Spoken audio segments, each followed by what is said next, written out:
Salut les zouzes. Je vous retrouve aujourd'hui dans une nouvelle vidéo qui a parlé d'une émission qui je crois est l'émission la plus what the fuck et la plus bizarre que j'ai jamais regardée toute ma vie en fait. Quand j'étais petit je regardais tout le temps les dessins animés. Pas que quand j'étais petit en fait parce que je continue toujours à regarder des dessins animés. Mais ça c'est un autre sujet. Étant un passionné de dessins animés, j'ai bien évidemment regardé la chaîne Cartoon Network. Et je kiffais regarder Cartoon Network parce qu'en fait ils diffusaient des dessins animés que tu pouvais voir nulle part ailleurs. Comme par exemple Dexter, les Super Nana, Johnny Bravo.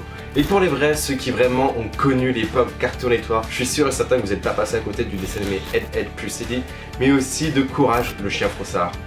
C'est pas du tout de ces dessins animés que je vais vous parler dans cette vidéo, mais plutôt d'une émission qui était diffusée sur Cartoon Network tard le soir et qui m'a un peu plus marqué parce qu'elle était vraiment très bizarre. L'émission en question s'appelle Désaxé, c'était diffusé sur Cartoon Network à partir de 22h30, 23h et dessus tu pouvais voir des choses qui étaient plus ou moins what the fuck, plus ou moins bizarres, oui. Dessus en fait tu pouvais retrouver tes personnages préférés comme par exemple Scooby-Doo, Dexter, les Super Nana, etc. Mais la particularité de cette émission c'est que tu retrouvais tous ces personnages là, les personnages phares de Cartoon Network de façon assez trash. Et rajouter au côté trash une ambiance bien pesante, gênante et assez creepy. Bienvenue dans le merveilleux monde de Désaxé. En fait Désaxé c'était un petit peu un monde à part entière. Dessus tout était fake. Tu pouvais retrouver des mini-films, mais aussi des dessins animés et aussi de fausses publicités. Du coup ces pubs mettaient en scène tes personnages préférés de Cartoon Network, les personnages phares, mais qui étaient mêlés à des personnes humaines.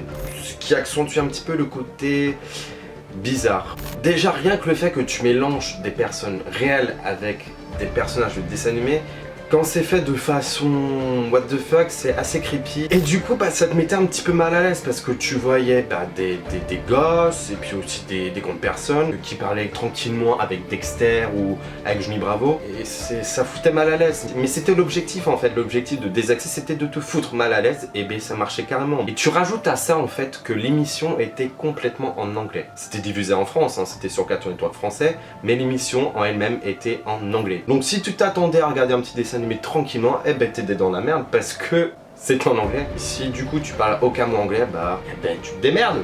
Mais c'est pas tout, ils se limitaient pas juste à ça, ils allaient même plus loin. Par exemple, tu pouvais retrouver ton personnage de Johnny Bravo se balader tranquillement au calme dans la rue et voir une putain de fermeture éclair dans son dos.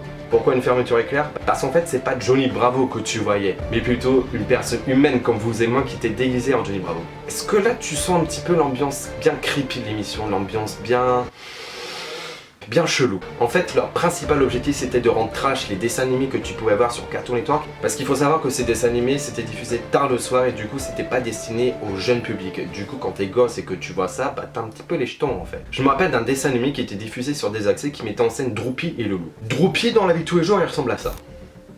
Mais tu sais pas pourquoi sur Désaxé il ressemble plutôt à ça. Et du coup l'épisode en question que j'avais regardé, qui est en anglais bien sûr, sinon ce n'est pas drôle, qui met en scène Droopy et Loulou, a une intrigue assez banale en soi. Loulou commande un café à Droopy, Droopy le sert, et il n'attend qu'une chose, c'est d'avoir un pourboire. Sauf que Loulou c'est un putain de radin, et lui donne aucun pourboire. Droopy un petit peu vénère va poursuivre Loulou jusqu'à ce qu'il lui donne ce fichu pourboire. Donc comme vous voyez, l'intrigue est assez banale et ça peut être un dessin animé de base de Droopy et Loulou. Mise en situation, t'as 5-6 ans, tu regardes ce petit épisode là, t'es trop content, t'es avec ton petit biberon et d'un coup tu vois ça. C'est assez flippant, non? Moi quand j'ai vu la gueule de la meuf, mais j'ai flippé ma mère, je me suis dit mais qu'est-ce qu'ils ont fait Cartoon Network? Ils ont fumé, mais ils sont malades. Je regardais mon petit épisode tranquille et d'un coup je vois ça.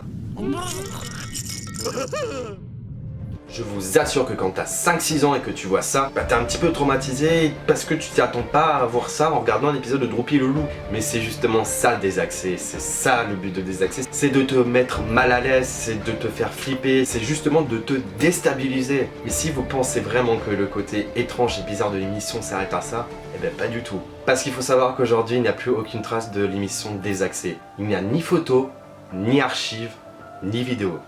Que dalle. Tout a été effacé. L'épisode que je vous ai diffusé de Droopy et Loulou sur ma vidéo ne vient pas de Désaxé mais du Cartoon Network des États-Unis parce que eux ils s'en battent carrément les couilles de diffuser ce genre de choses. Hein. Vous pouvez faire le test, tapez sur internet Cartoon Network Désaxé et vous tomberez juste sur des forums de personnes qui parlent de Désaxé comme étant une émission chelou qui les ont un petit peu marqué. C'est la seule chose que vous trouverez sur Désaxé et rien d'autre. La seule chose qui reste de Désaxé ce sont les souvenirs des peu de personnes qui ont regardé cette émission. Et ça vous rappelle pas une petite creepypasta ça? Le fait qu'il y a une émission dessinée pour les jeunes qui est très chelou, qui a été arrêtée du jour Ornament, ok, il n'y a plus aucune trace. Moi je dis ça, je dis rien. Hein. Et c'est sur ces belles paroles que je vous laisse. S'il y a des personnes qui sont tombées sur ma vidéo et qui regardaient eux aussi des accès, s'il vous plaît, manifestez-vous dans les commentaires parce que j'ai vraiment l'impression d'être le seul au monde à connaître cette émission. Quant à moi, je vous dis à la prochaine pour une nouvelle vidéo avec la joie, la bonne humeur et le sourire parce que c'est très important. Et sur ce, restez connectés.